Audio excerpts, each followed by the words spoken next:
বন্দুক একটা লিখবেন, ইয়ার গান এক নালা একটা।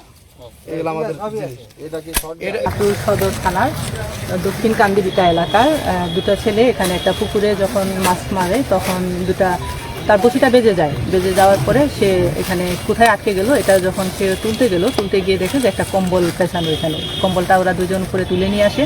তুলে নিয়ে আসার পরে এখানে একটা একনালা এয়ারগান এবং একটা দুটনালা বন্দুক দেখতে পাওয়ার পরে, যেহেতু আমাদের ট্রাফিক অফিসটা এখানে, ওরা ট্রাফিকের ওদেরকে সদস্যদের সাথে যোগাযোগ করে এবং ট্রাফিককে জানায়।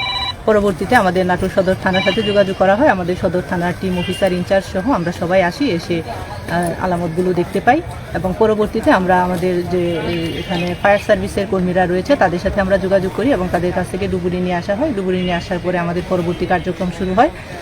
তখন সার্চ করতে গিয়ে আবার আমরা আরও দুটো শটগান পেয়েছি, দুটো বাট সহ শটগান এবং দুটো বাট ছাড়া শটগান পেয়েছি। ওগুলো আমরা জব্দ তালিকামূলে জব্দ করেছি এবং পরবর্তী আইনগত প্রক্রিয়াধীন রয়েছে।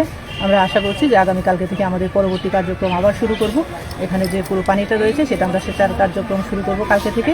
আরও কিছু রয়েছে কিনা এবং অন্যান্য যাবতীয় বিষয়গুলো আমরা কালকে আবার বলতে পারবো। শহরের আরও এরকম সন্দেহভাজন পুকুরগুলো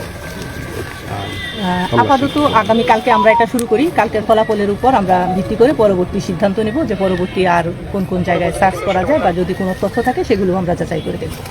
আরেকটি বিষয় যে বিভিন্ন জায়গায় পুলিশের অস্ত্র ছিনতাই হয়েছিল, বা এই অস্ত্রের সাথে মিল আছে কিনা বা না এটা পাবলিকই মনে হচ্ছে?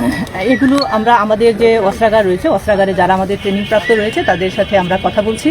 এগুলো বাট নাম্বারগুলো বা অন্যান্য যে নাম্বারগুলো রয়েছে সেগুলো আমরা যাচাই করে দেখব যেগুলো পাবলিকের নাম্বার নাকি বিভিন্ন জায়গা থেকে পুলিশের যেগুলো ছিনতাই হয়েছে সেগুলো কিনা আমরা এগুলো যাচাই করবো। বিভিন্ন থানায় আমরা মেসেজ দিব, মেসেজের মাধ্যমে তথ্যগুলো আমরা সত্যতা যাচাই করব। Thank you. Fire service